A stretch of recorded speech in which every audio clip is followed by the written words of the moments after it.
Hello friends, मैं कंचन आपका अपने चैनल पर बहुत-बहुत स्वागत करती हूँ और आज हम देखेंगे भूगोल टेस्ट सीरीज के अंतर्गत भौगोलिक विचारधारा जियोग्राफिकल थॉट का नेक्स्ट पार्ट नंबर 3। ये टेस्ट सीरीज यूजीसी नेट के साथ-साथ यूपी टीजीटी और असिस्टेंट प्रोफेसर के एग्जाम्स के लिए काफ़ी हेल्पफुल है। आज के क्वेश्चन से लीजिए 51 से 75 तक। आइए एमसीक्यू स्टार्ट करते हैं। प्रश्न संख्या 51 से स्टार्ट करते हैं।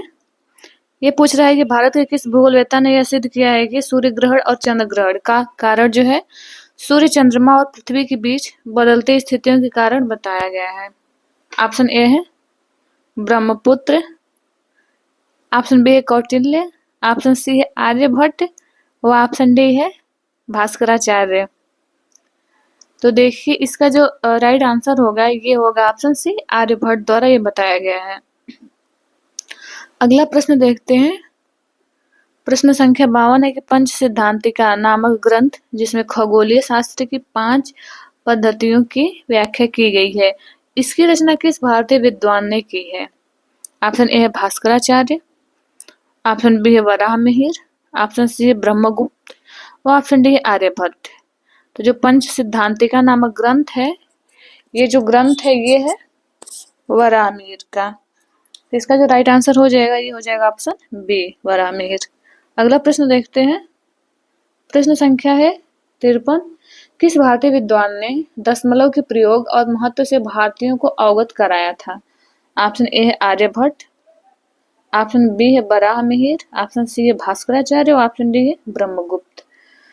तो देखिए इसका जो राइट आंसर हो जाएगा कि सर्वप्रथम दशमलव के प्रयोग और महत्व से भारतीयों को अवगत कराया, इसका राइट आंसर हो जाएगा ऑप्शन ए आर्यभट्ट। अगला प्रश्न देखते हैं। प्रश्न संख्या है 54 के सिद्धांत शिरोमणि की रचना किस भारतीय विद्वान ने की? ऑप्शन ए है भास्कराचार्य, ऑप्शन बी है ब्रह्मगुप्त, ऑप्शन सी है कौटिल्य, ऑप्शन डी है वराहमिहिर।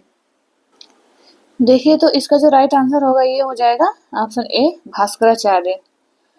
जो भास्कराचार्य इन्होंने सबसे पहले यह बताया कि जो पृथ्वी है गोल है और यह क्या है कि अपने गुरुत्वाकर्षण के कारण सभी वस्तुओं को अपनी ओर खींचती है। इसका मतलब ये है कि जो न्यूटन ने दिया गुरुत्वाकर्षण का सिद्धांत, इस सिद्धांत के पहले कहीं न कहीं भारतीय ग्रंथों में गुरुत्वाकर्षण के बारे में चर्चा की जा चुकी थी या इसके बारे में बताया जा चुका था। इसमें भास्कराचार्य और अन्य जो भारतीय विद्वान थे उन्होंने पृथ्वी को 360 अंशों में पहले विभाजित किया था। पुनः इन अंशों को इन्होंने 60 मिनट्स यानी उनको 60 कला कहा था और प्रत्येक कला को 60 कला यानी जिसको हम सेकंड के नाम से जानते हैं, ऐसे इन्होंने विभाजित किया था। तो भास्कराचार्य का भी भूगोल में या गणितीय भूगोल में कहें तो बहुत योगदान है। अगला प्रश्न देखते हैं। प्रश्न संख्या 55 है कि टालमी ने विश्व मानचित्र की रचना के लिए पृथ्वी को कितने देशांतरों में विभाजित किया था? कितने देशांतर बताए थे? ऑप्शन ए है 360, ऑप्शन बी है 180, ऑप्शन सी है 200 और ऑप्शन डी है 270। तो टालमी ने विश्व मानचित्र की रचना के लिए पृथ्वी को बांटा था 360 देशांतरों में। ऑप्शन ए इसका सही हो जाएगा। अगला प्रश्न देखते हैं। प्रश्न संख्या 56 है कि अक्षांश, लैटिट्यूड तथा देशांतर, लॉन्गिट्यूड शब्दावलियों का सर्वप्रथम प्रयोग किसने किया था? Option A Eratosthenes, option B Anaximander द्वारा, ऑप्शन सी टालमी द्वारा और ऑप्शन डी है होमर द्वारा। देखिए जो इसका राइट आंसर हो जाएगा ये होगा ऑप्शन सी, टालमी महोदय द्वारा ही सर्वप्रथम अक्षांश व देशांतर शब्दावलियों का प्रयोग किया गया था। देखिए जो टालमी है इनको साहित्यिक चोर की भी संज्ञा दी जाती है क्योंकि ये माना जाता है कि इन्होंने बहुत सारे हिप्पार्कस के कार्यों का अपने कार्य में उपयोग किया था। इनकी जो प्रसिद्ध पुस्तक है, इस पुस्तक का नाम है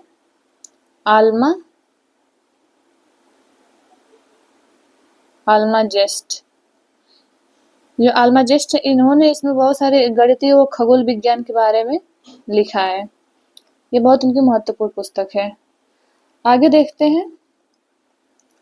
अगला प्रश्न है प्रश्न संख्या 57 कि निम्नलिखित में से कौन सा भूगोलवेत्ता रोमन नहीं है?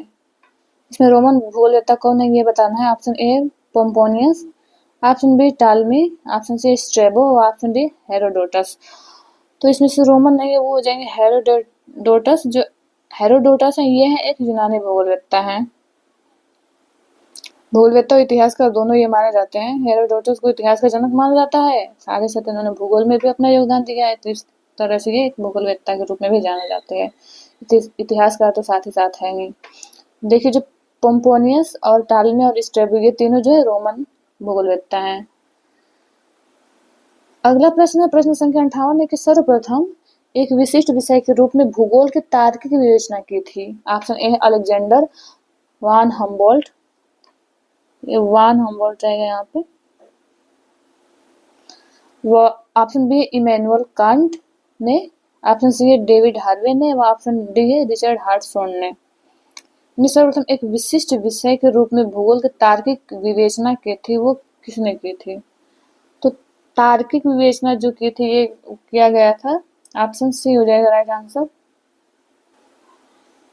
ऑप्शन सी राइट आंसर हो जाएगा, डेविड हार्वे द्वारा। अगला प्रश्न देखते हैं, प्रश्न संख्या 59 है कि इरेटोस्थनीज ने पृथ्वी की परिधि का अनुमान लगाया था। ऑप्शन ए है रेखा गणित द्वारा, ऑप्शन बी है दार्शनिकों के विचार विमर्श द्वारा, ऑप्शन सी है नाविकों के वृत्तांत वर्णन द्वारा, व ऑप्शन डी है होमर के महाकाव्यों द्वारा। तो जो इरेटोस्थनीज है इन्होंने पृथ्वी की परिधि का अनुमान लगाया था, ऑप्शन ए हो जाएगा इसका राइट आंसर, रेखा गणित द्वारा।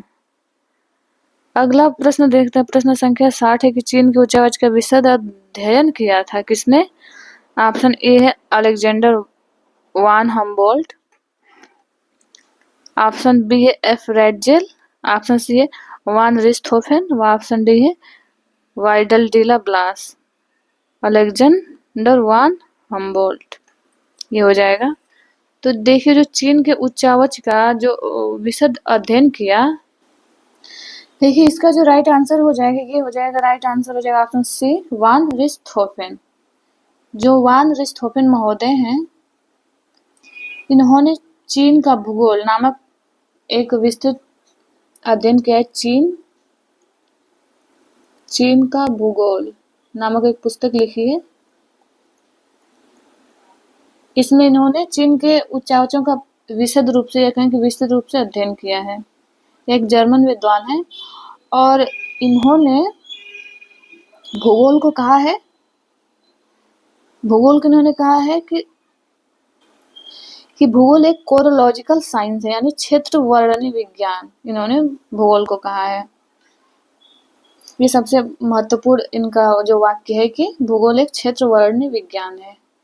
आगे देखते हैं, अगला प्रश्न है प्रश्न संख्या 61 है कि पुरातन काल में मानव भूगोल की आधारशिला रखी थी। ऑप्शन ए है यूनानी भूगोलवेत्ताओं ने, ऑप्शन बी है रोमन भूगोलवेत्ताओं ने, ऑप्शन सी है मिस्र के भूगोलवेत्ताओं ने, ऑप्शन डी है जर्मनी भूगोलवेत्ताओं ने। तो देखिए इसका जो राइट आंसर हो जाएगा ये होगा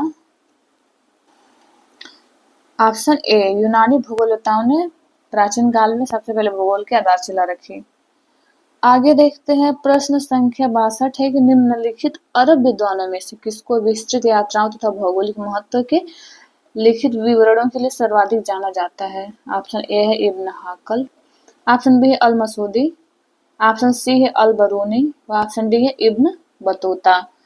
तो देखिए विस्तृत यात्राओं के लिए प्रसिद्ध है इब्न बतूता। आगे देखते हैं, आगे है कि प्रश्न संख्या 63 टालमी का आल्मागस्ट एक मानक संदर्भ है। ये कहें कि जो इनका आल्मागस्ट पुस्तक है, आल्मागस्ट ये पुस्तक जो है किस पे आधारित है, इसमें किस चीज की चर्चा की गई है, किस बातों को ध्यान में रख के लिखा गया है। ऑप्शन ए ज्ञात स्थानों की परिशुद्ध अवस्थिति का, ऑप्शन बी अक्षांश तथा देशांतर की सारणियों का, ऑप्शन सी मानचित्र प्रक्षेपों तथा विश्व मानचित्रों का, व ऑप्शन डी खगोलीय पिंडों की गति का। तो जो ये पुस्तक है आल्मागस्ट इनकी, ये जो आधारित है खगोलीय पिंडों की गति पे आधारित है। इसमें खगोलीय पिंडों की गति के बारे में बताया गया है। आगे देखते हैं, अगला प्रश्न है प्रश्न संख्या 64 कि निम्नलिखित में से कौन सा प्रथम वैज्ञानिक या भूगोलवेत्ता था जिसने ठोस सिद्धांतों पर विस्तृत रेखा की लंबाई का पता लगाया। ऑप्शन ए है Herodotus, option B Hecataeus, option C अरस्तु वो ऑप्शन डी है इरेटोस्थनीज। देखिए इसका जो राइट आंसर हो जाएगा ये होगा, इसका राइट आंसर हो जाएगा ऑप्शन डी, इरेटोस्थनीज ने सर्वप्रथम कहेंगे ठोस सिद्धांतों के आधार पर विषुवत रेखा की लंबाई का पता लगाया। अगला प्रश्न, प्रश्न संख्या 65 है, किस मध्ययुगीन भूगोलवेत्ता ने टालमी के कार्यों में व्यापक सुधार किया था? ऑप्शन ए है अल मसूदी, ऑप्शन बी है अल इदरीसी, ऑप्शन सी है डाविंसी, ऑप्शन डी है अल बरूनी। तो देखिए टालमी के कार्यों में व्यापक रूप से जो सुधार किया, देखिए इसको जो राइट आंसर हो जाएगा ये हो जाएगा अल इदरीसी। अल इदरीसी द्वारा टालमी के कार्यों में व्यापक रूप से सुधार किया गया था।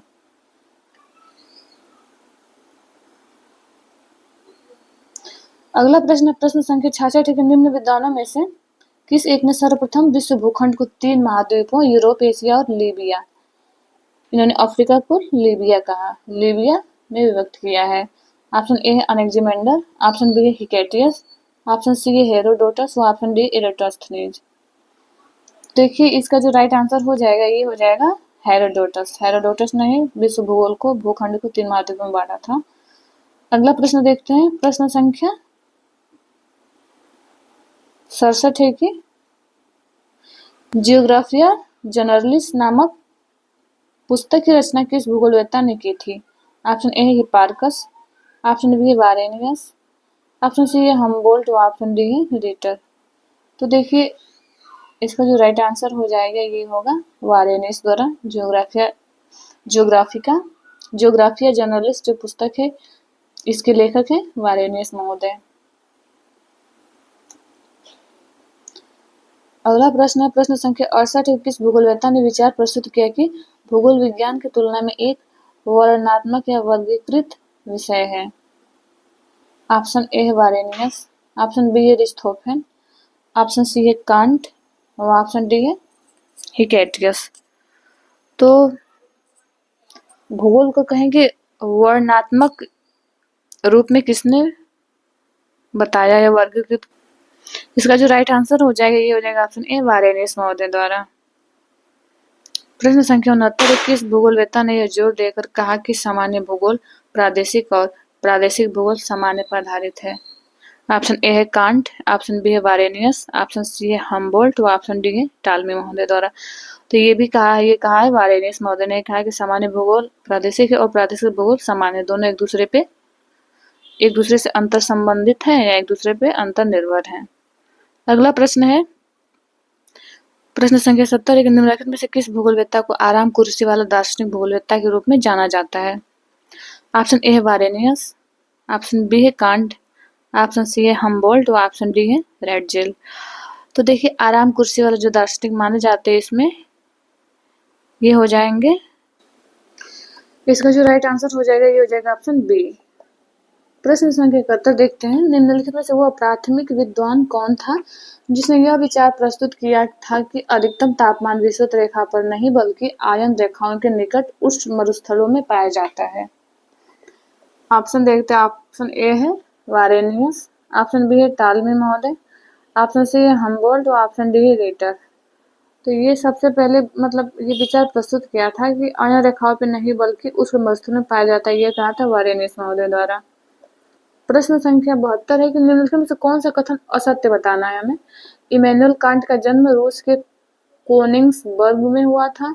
ऑप्शन बी, कांट ने केवल दर्शन शास्त्र ही नहीं बल्कि खगोल विज्ञान, भूगोल में भी योगदान दिया था। ऑप्शन सी है, इमैनुअल कांट ने लंबी लंबी भौगोलिक यात्राएं की थी। ऑप्शन डी है, कांट ने कोरियोग्राफी शब्द का प्रयोग किया था। जो असत्य बताना है हमें इसमें, तो असत्य हो जाएगा ऑप्शन सी कि लंबी लंबी यात्राएं की। नहीं, लंबी लंबी यात्राएं नहीं की थी, इन्होंने एक जगह बैठ के कार्य किया था, इसलिए तो इन्हें आर्मचेयर जियोग्राफर के नाम से जाना जाता है। इसका राइट आंसर हो जाएगा ऑप्शन सी। अगला प्रश्न देखते हैं, प्रश्न संख्या 73 है, किस भूगोलवेत्ता के अनुसार भूगोल धरातल की आकृतियों, जलवायु, जल राशियों, वन मरुस्थलों, खनिजों, पशुओं और बसे मानवों का परीक्षण करने वाला विषय है? ऑप्शन ए है कांट, ऑप्शन बी है वारेनियस महोदय, ऑप्शन सी है हम्बोल्ट और ऑप्शन डी है रिस्थोफेन। तो इसका जो राइट आंसर हो जाएगा ये हो जाएगा ऑप्शन डी रिस्थोफेन। प्रश्न संख्या 74 है, किस भूगोलवेत्ता ने अपने प्रेक्षणों द्वारा एकत्रित तथ्यों का युक्तिसंगत विश्लेषण किया और भूगोल को एक विज्ञान के रूप में प्रतिष्ठित किया? ऑप्शन ए है हम्बोल्ट, ऑप्शन बी है रिटर महोदय, ऑप्शन सी है हार्टस्टोन व ऑप्शन डी है वारेनियस। देखिए इसका जो राइट आंसर हो जाएगा ये हो जाएगा ऑप्शन सी हार्टस्टोन ने ये कहा है। प्रश्न संख्या 75 एक मानव गृह के रूप में भूतल का अध्ययन का विचार किस भूगोलवेत्ता का है? ऑप्शन ए है कांट, ऑप्शन बी है रिटर, ऑप्शन सी है हम्बोल्ट और ऑप्शन डी है वारेनियस। तो देखिए इसका जो राइट आंसर हो जाएगा ये होगा ऑप्शन बी। रिटर महोदय ने कहा है कि भूतल का अध्ययन विचार एक मानव गृह के रूप में किया जाना चाहिए। ये आज का अंतिम प्रश्न है। मिलते हैं नेक्स्ट वीडियो में और आपसे हम्बल रिक्वेस्ट है कि इस चैनल को सब्सक्राइब कर लें और अपने दोस्तों को भी शेयर करें। ये वीडियो देखने के लिए आपका बहुत बहुत धन्यवाद।